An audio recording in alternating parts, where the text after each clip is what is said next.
옛 중국 고어에 권불 10년 화무 11홍이라는 말이 있습니다. 권력이 제 아무리 막강해도 10년을 가지 못하고 붉은 꽃이 아무리 이쁘게 핀다 하더라도 10일을 넘기지 못한다라는 직접적인 의미가 담겨 있습니다. 이 말 속에 담긴 지혜의 뜻은 무엇일까요? 우리가 이 세상 살면서 누리게 되는, 그리고 바라고 또 얻고 싶어 하는 그 모든 것들이 일시적일 뿐이다 라고 교훈해 주고 있습니다. 꼭 하나님의 말씀, 하나님을 알지 못해도 이 세상 살아가다 보면 사람들이 저절로 깨닫게 되는 삶의 지혜인 셈입니다.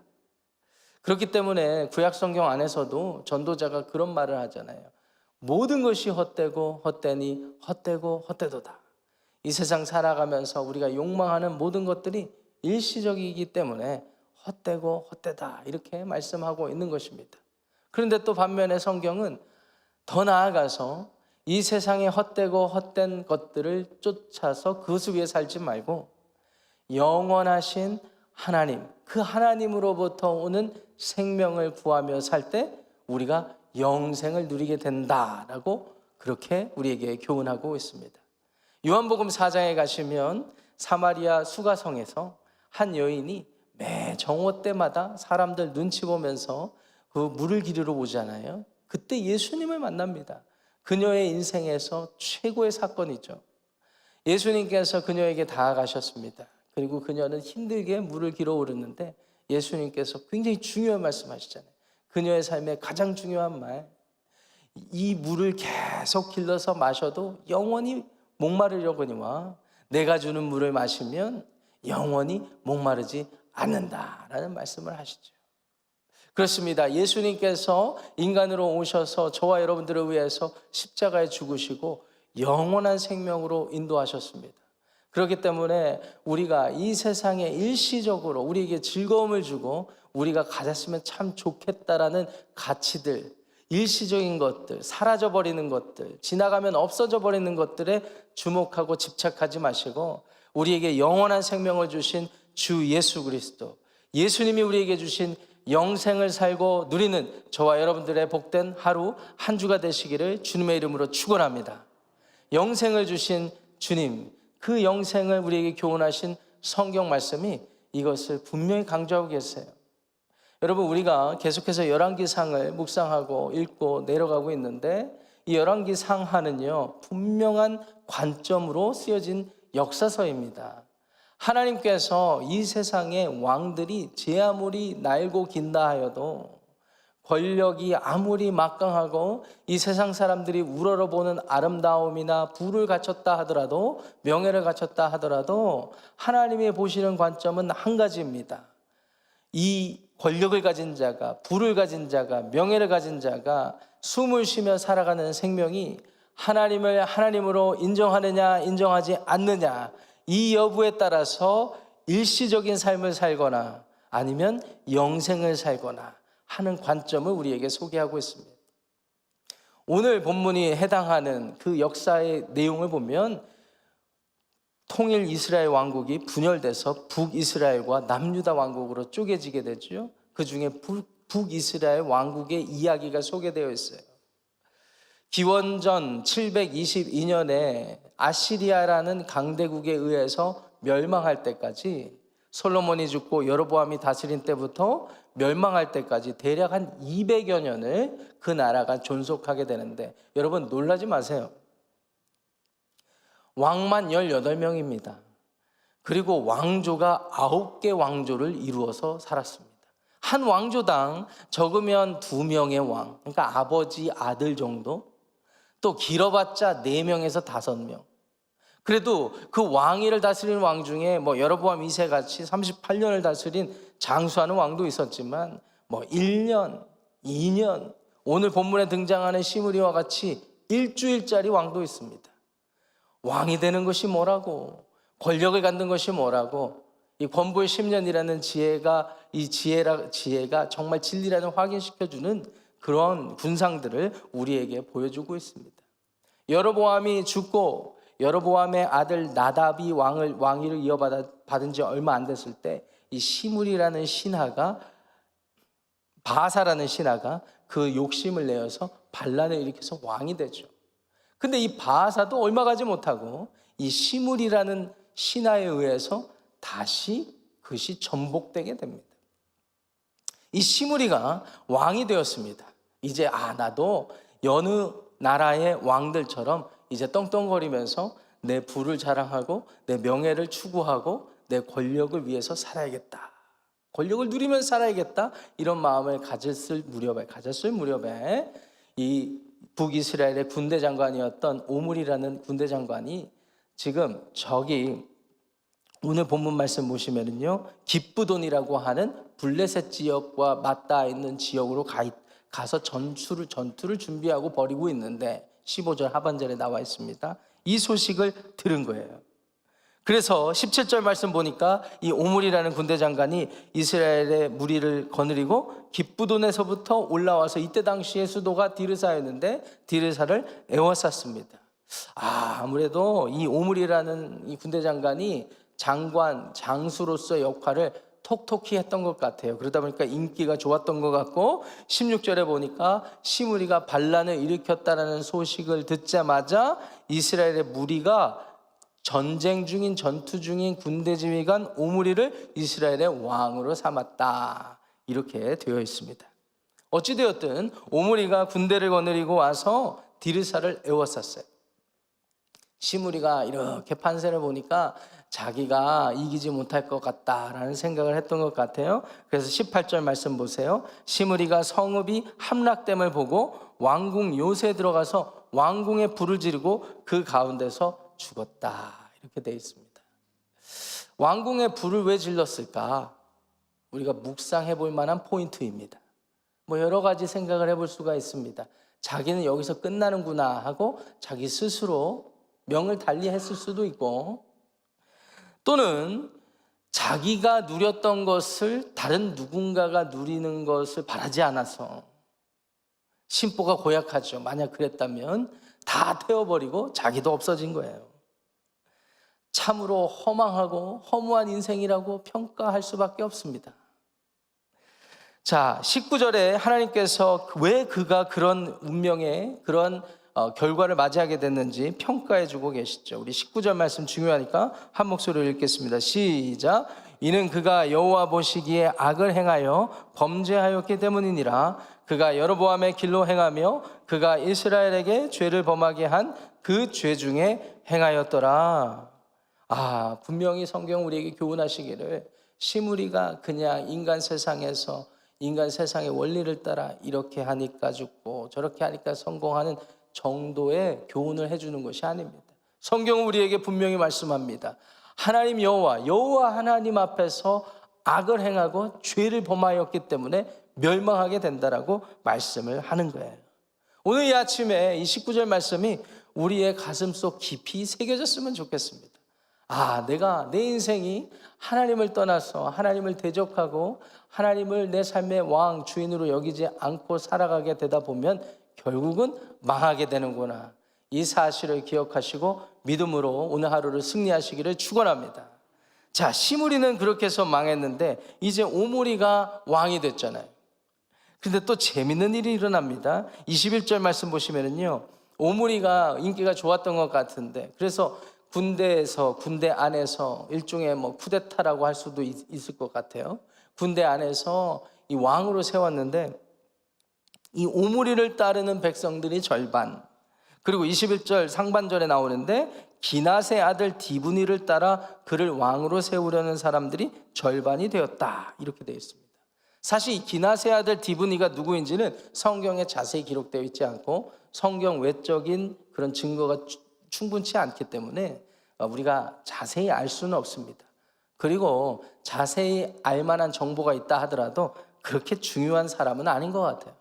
지금 오늘 열왕기상 기자가 말하려고 하는 것은 지금 북이스라엘의 지금 처참한 상황입니다. 처참한 상황이에요. 여로보암의 아들 나답을 죽이고 바하사가 왕이 되고, 이 바하사를 죽이고 시므리가 왕이 되고, 이 시므리가 일주일 만에 죽고 다시 오므리가 왕이 되는데 그거를 또 욕심내는 또 다른 사람이 있었어요. 기낫의 아들 디브니. 사람들이 갈라지게 됐죠. 그런데 결국은 누가 승리했습니까? 22절 보니까 오므리가 왕이 되었습니다. 여러분, 이 세상 사람들, 하나님 알지 못하는 사람들의 원리는요, 경쟁에서 이기면 그게 진리가 되는 시대입니다. 경쟁에서 이기면 그게 성공이 되는 시대입니다. 오므리 시대에는 오므리가 이겼으니까 오므리가 성공했다라고 생각했을 거예요. 그래서 23절에 보시면은요, 디르사라는 옛날 우리 시므리 그 전에 여로보암이 다스렸던 그 지역에서 6년을 다스렸다고 되어 있고요. 24절을 보면은 수도를 이사를 하죠. 아마 이 수도를 이사한 이유도 정치적인 이유가 깔려 있었던 것 같습니다. 자신의 왕조를 새롭게 시작하기 위해서. 더군다나 시므리가 왕궁을 불태웠잖아요. 그러니까 이참에 새롭게 신도시를 개발하고 왕궁을 개발해서 가기 위해서 금 2달란트나 들여서, 은 2달란트나 들여서 세멜이라는 사람에게서 사마리아 산지를 사고 그곳 이름을 사마리아라고 이름을 바꿔서 그곳에서 6년을 다스리게 됩니다. 그런데 그가 어떻게 12년 동안 다스리고 정치를 했는지 자세히 기록되어 있지는 않아요. 근데 역대기 기사나 여러 그 뒤에 아합 왕 이야기가 소개되는 것들을 보면 정치를 잘했던 사람 같아요. 이 오므리라는 사람이 12년 동안 그래도 반란 없이 잘했던 것 같고, 그 아들 아합대로 왕위가 안정되게 연결되었던 것을 보면, 그리고 아합이 누구랑 결혼했습니까? 저 시돈 땅에 있는 이방 여자랑 결혼했잖아요. 그녀의 이름이 이씨잖아요. 이세벨하고 결혼한 걸 보면 외교 정책도 꽤나 잘했던 사람 같아요. 12년 동안. 그리고 아들 아합으로 잘 이어졌던 걸 보면, 세상적으로 보면 야, 이 왕은 탁월하다, 정치를 잘한다, 경제를 안정시켰다, 외교 정책을 이렇게 잘했을까, 이렇게 평가해 볼 수 있지만, 오늘 다시 말씀을 주목해 보기를 원합니다. 25절, 26절 오므리를 어떻게 평가하고 있을까요? 이 말씀도, 이 구절도 중요하니까 한 목소리로 합독해 보겠습니다. 시작. 오므리가 여호와 보시기에 악을 행하되 그 전에 모든 사람보다 더욱 악하게 행하여 느밧의 아들 여로보암의 모든 길로 행하며 그가 이스라엘에게 죄를 범하게 한 그 죄 중에 행하여 그들의 헛된 것들로 이스라엘의 하나님 여호와를 노하시게 하였더라. 여러분, 이 세상에서 오므리가 어떤 업적을 남겼든지, 사람들이 우러러보는 부러워할 만한 업적을 남겼든지 상관이 없다는 사실을 25절, 26절을 통해서 알게 됩니다.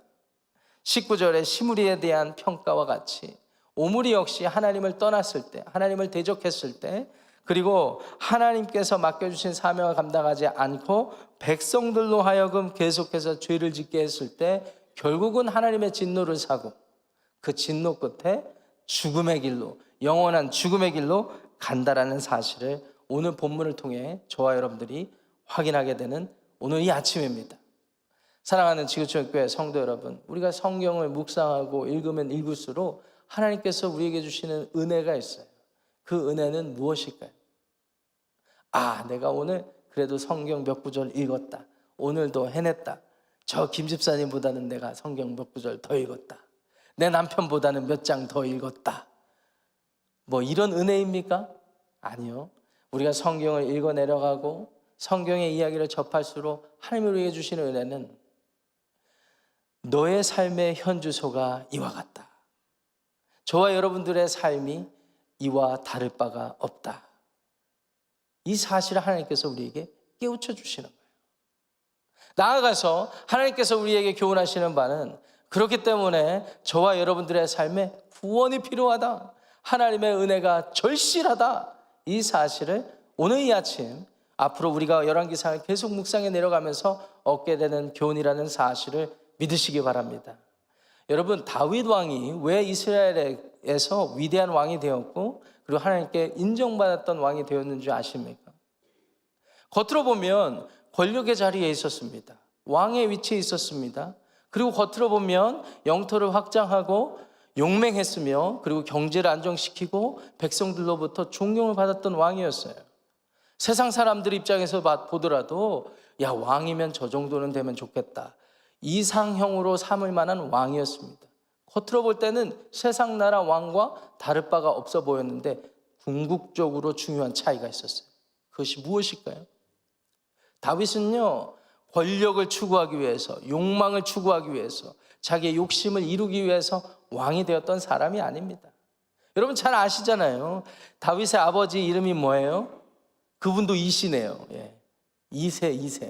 이세인데 이 이세의 아들 중에 제일 막둥이, 그리고 사무엘이 기름 부어 왕을 세우려고 그 아들 중에 왔을 때도 부르지도 않았던 초라한 아들이었어요. 그걸 보면 다윗은 인정받지 못한 상태에서 한 번도 자기가 왕이 되겠다고 자랑한 적이 없어요. 하나님이 불러주신 거예요. 하나님의 부르신 자리에서 세워졌고, 그 세워진 것을 자기가 분명히 알고 하나님을 섬기기 위해서 하나님이 다윗을 축복하시고, 다윗은 그것을 받고 겸손히 그 왕의 캐릭터를 했던 것입니다. 그래서 하나님께서 그것을 좋게 여기셔서, 선하게 여기셔서 그 다윗 왕에게 약속을 해주셨는데, 사무엘하 7장에 보니까 다윗 왕가가 영원하리라, 다윗의 대를 이어서 왕위가 이어질 것인데 그 위는 영원하리라, 이렇게 약속해 주셨어요. 이렇게 약속해 주셨습니다. 그 다윗의 왕위를 이어서 우리 주 예수 그리스도가 왕으로서 오셨다는 사실을 믿으시기 바랍니다. 결국 다윗의 인생은요, 하나님 앞에 어떻게 쓰임 받았느냐? 부르신 자리에서 하나님의 영광을 위해서, 하나님을 높이기 위해서 소명자로 맡겨진 사명, 그것이 왕의 위치, 양치기의 위치, 때로는 미치광이 사울왕 앞에 가서 악기를 연주해야 되는 그런 위치에 있다 하더라도 사람 보지 않고 환경 보지 않고 하나님이 나를 여기에 부르셨지, 하나님이 나를 이렇게 살아가게 하셨지 라는 겸손한 마음으로 부복하며 하나님의 뜻을 받들었기에 다윗이 위대해진 게 아니라 다윗을 통해서 하나님이 예수 그리스도를 나타내 보여주셨습니다. 여러분들의 오늘 시작되는 삶이 이와 같기를 원합니다. 다윗과 같기를 원합니다. 여러분들의 가정에서, 직장에서, 학교에서, 일터에서 어느 곳에 있든지 우리 교회의 모든 사역들을 통하여서 우리가 우리의 욕망을 실현하는 것이 아니라 하나님의 영광을 높이고 예수 그리스도의 복음이 우리의 입술과 우리의 삶을 통해서 증거되고 선포되기를 우리 주님의 이름으로 축원합니다. 함께 기도하겠습니다. 하나님, 오늘 시므리가 어떻게 죽었는지, 그리고 오므리가 어떻게 왕이 되었고 죽었는지, 그래서 그것을 하나님께서는 어떻게 평가하시는지를 오늘 본문 말씀을 통해 간략히 살펴보았습니다. 하나님, 그렇습니다. 우리가 이 세상에서 살아갈 때 여러 가지 일도 해야 되고 사람도 만나야 되고 세상 사람들이 하는 많은 일들을 해야 되지만 하나님이 우리의 삶에 요구하시는 단 한 가지, 부르신 자리에서 하나님을 위해서, 하나님의 영광 위에 살아야 되겠다라는 그 사실 한 가지를 마음 깊이 새기고 오늘 하루를 시작하게 하여 주옵소서. 우리 지구촌교회에 속한 모든 성도들의 가정을 축복합니다. 직장과 일터와 학교를 축복합니다. 우리 지구촌 교회를 축복합니다. 우리가 감당하는 많은 일들 부르신 자리에서 겸손히 주님의 영광을 위해 감당케 하여 주시옵소서. 그렇게 살고자 할 때 우리에게 건강 주시고 지혜 주시고 하나님의 능력을 부어주셔서 우리의 삶이 예수님을 닮게 하시고 예수 그리스도의 복음을 말과 행동으로 선포하고 증거하는 복된 삶이 되게 하여 주시옵소서. 예수님의 이름으로 축복하며 기도합니다. 아멘. 하늘에 계신 우리 아버지요, 이름이 거룩히 여김을 받으시오며 나라가 임하시오며 뜻이 하늘에서 이루어진 것 같이 땅에서도 이루어지이다. 오늘 우리에게 일용할 양식을 주시옵고 우리가 우리에게 죄 지은 자를 사하여 준 것 같이 우리 죄를 사하여 주시옵고 우리를 시험에 들게 하지 마시옵고 다만 악에서 구하시옵소서. 나라와 권세와 영광이 아버지께 영원히 싸움나이다. 아멘. 예배를 마쳤습니다. 오늘 각자 기도하고 하루 한 주를 시작하겠습니다.